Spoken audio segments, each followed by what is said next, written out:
नमस्कार.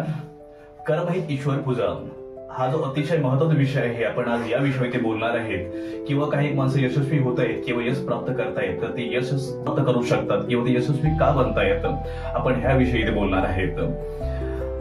तर मी तुकाराम बोलते आणि आपल्या आयुष्यामध्ये कर्म किंवा एखादं कोणतंही कर्तृत्व आहे त्याचं महत्व काय आहे आपण हे आज या ठिकाणी जाणून घेऊयात. जो सांगतायत की बस कर्म ही तुम्हारा कल होगा, बस कर्म ही तुम्हारा कल होगा, अगर कर्म में है सच्चाई तो कर्म कहाँ निष्फल होगा, हर एक संकट का हल होगा और वो आज नहीं तो कल होगा. लोहा जितना तपता है उतनी ही ताकत भरता है, सोने को जितनी आग लगे उतना ही प्रखर निखरता है, हीरे को जितनी धार लगे उतना ही खूब चमकता है, मिट्टी का बर्तन जब पकता है तब खूब खनकता है, सूरज सा बनना है तो सूरज सा जलना होगा, नदियों सा आदर पाना है तो पर्वत छोड़ निकलना होगा, और हम आलम के बेटे ये क्यों सोचे कि राह सरल होगी, कुछ वक्त ज्यादा लगेगा पर संघर्ष जरूर सफल होगा, हर एक संकट का हल होगा और वो आज नहीं तो कल होगा. तर खरं आहे जर सांगतायत की बस कर्म ही तुम्हारा कल होगा, की आपलं जे आजचं कार्य आहे ते आपलं उद्याचं भविष्य असेल. बस कर्म ही तुम्हारा कल होगा, अगर कर्म में ही सच्चाई तो कर्म कहाँ निष्फल होगा. आणि जर समजा आपल्या आजच्या कार्यामध्ये सच्चाई खरेपणा असेल तर जे आपलं कार्य आहे आपण त्या कार्यामध्ये नक्की आपण यश प्राप्त करू शकतो किंवा आपण यशस्वी होऊ शकतो. म्हणून सांगतात की बस कर्म ही तुम्हारा कल होगा, अगर कर्म में है सच्चाई तो कर्म कहाँ निष्फल होगा. पुढे सांगतायत की लोहा जितना तपता है उतनी ही ताकत भरता है, सोने को जितनी आग लगे उतना ही प्रखर निखरता है, हीरे को जितनी धार लगे उतना ही खूब चमकता है, मिट्टी का बर्तन जब पकता है तब खूब खनकता है, सूरज सा बनना है तो सूरज सा जलना होगा, नदियों सा आदर पाना है तो पर्वत छोड़ निकलना होगा. हे खरं आहे की एखादे कोणतेही काम करायचं असेल किंवा आपलं यश प्राप्त करायचं असेल त्यासाठी जे काही कर्म आहे किंवा आपले जे कार्य आहे ते सगळ्यात महत्वाचं आहे. आपल्या बरीचशी उदाहरणं माहिती आहेत की डॉक्टर APJ अब्दुल कलाम ज्यावेळेस की ज्याला आपण सांगतोय सगळ्यांना बहुतेक सगळ्यांना माहित असेल की एक जे माशी विकतायत त्यांचा मुलगा अतिशय हलाखीची परिस्थिती आणि शिक्षण घ्यायचं होतं तर त्यांना जे काही वर्तमानपत्र आहे ती दारादारी वर्तमानपत्र वाटायला लागायची आणि शाळा जी काही डोंगरीच्या पार तिकडनं शाळा होती. पण त्यांना माहित होतं शिक्षण घ्यायचं असेल, जे आपलं जे काही एम आहे जे ध्येय आहे ते पूर्ण करायचं असेल तर काहीतरी तडजोड करावी लागेल. आणि त्यासाठी त्यांनी जे काही प्रयत्न आहेत ते प्रयत्न खूप चांगल्या प्रकारे चालू ठेवले. त्यांनी खूप चांगल्या प्रकारे शिक्षण घेतलं. जी काही परिस्थिती होती त्याला न जुमानता जे आपले ध्येय काय आहे जर त्याच्याकडे फोकस केलं आणि आज आपण बघतोय की डॉक्टर APJ अब्दुल कलाम यांना आपण मिसाईल मॅन सांगतोय.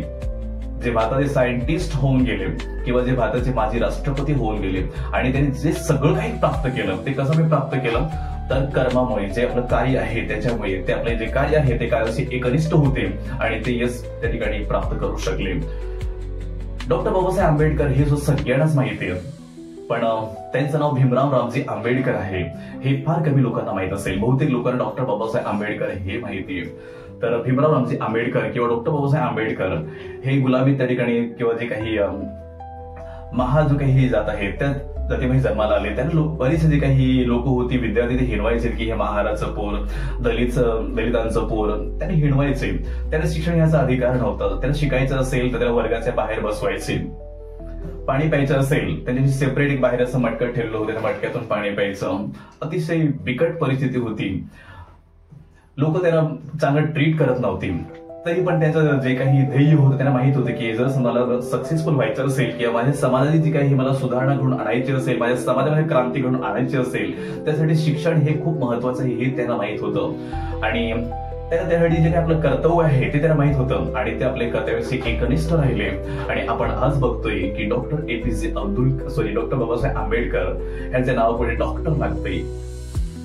आणि जी काही आपली भारतीय राज्यघटना आहे ती डॉक्टर बाबासाहेब आंबेडकर यांनी लिहिली. आणि हे शक्य कशामुळे कार्य की ते आपल्या कार्याशी एकनिष्ठ होते. जर समजा ते आपल्या कार्यापासून भरकटले असते तर त्या ठिकाणी आज त्यांनी जे यश प्राप्त केलं ते यश प्राप्त करू शकले नसते.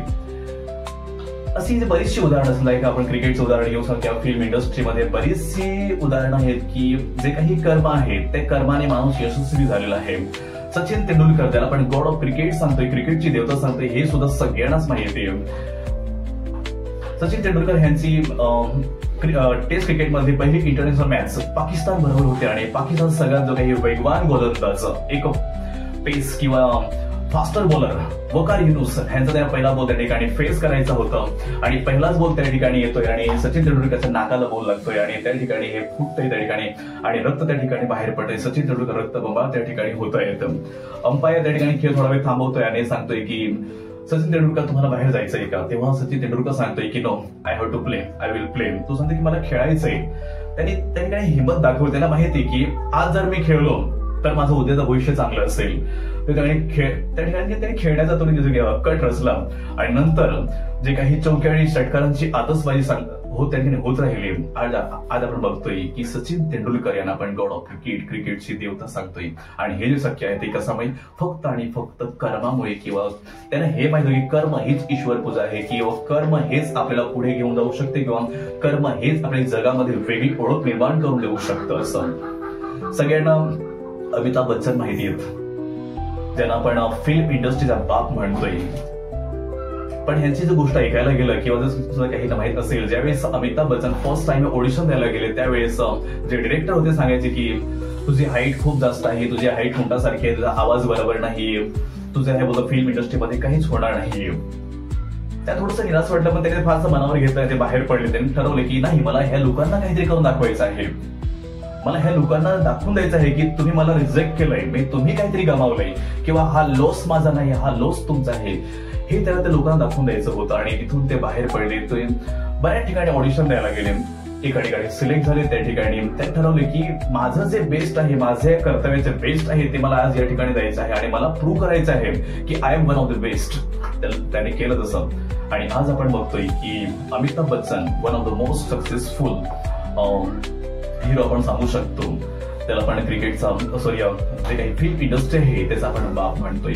तर असे आपण बरीचशी उदाहरणं देऊ शकतो की त्या उदाहरणाच्या माध्यमातून हेच आपल्याला समजतंय की जे आपलं कार्य आहे, जे आपलं कर्म आहे, जे आपलं कर्तृत्व आहे ते सगळ्यात महत्वाचं आहे आणि ते जर आपलं चांगलं असेल तर आपण त्या ठिकाणी सहजपणे यश प्राप्त करू शकतो. म्हणून सांगतोय की हर एक संकट का हल होगा, हर एक संकट का हल होगा और वो आज नहीं तो कल होगा. की प्रत्येक जे संकट आहे, जे प्रत्येक अडचण आहे, त्या प्रत्येक संकटाचं निराकरण होईल. समजा आज नाही झालं तर ते उद्या तरी होईलच. पण जे काही प्रत्येक समस्या आहे, जे प्रत्येक संकट आहे ते दूर होईल. पण केव्हा? आपण ते संकट दूर करण्यासाठी आपण जेव्हा कार्य करू त्यावेळेस. म्हणून सगळ्यांनी हेच लक्षात ठेवायचं आहे की कर्म हीच ईश्वर पूजा आहे. तर जर तुम्हाला व्हिडिओ आवडला असेल तर प्लीज लाईक, शेअर आणि जो माझा तुकाराम बुंधे ऑफिशियल जो काही युट्यूब चॅनल आहे त्याला आपण कृपया सर्वांनी सबस्क्राईब करावं. आणि जर तुम्हाला याच प्रकारचे व्हिडिओज पाहिजे असतील किंवा जर आवडत असतील तर नक्कीच आपण कमेंट बॉक्समध्ये कमेंट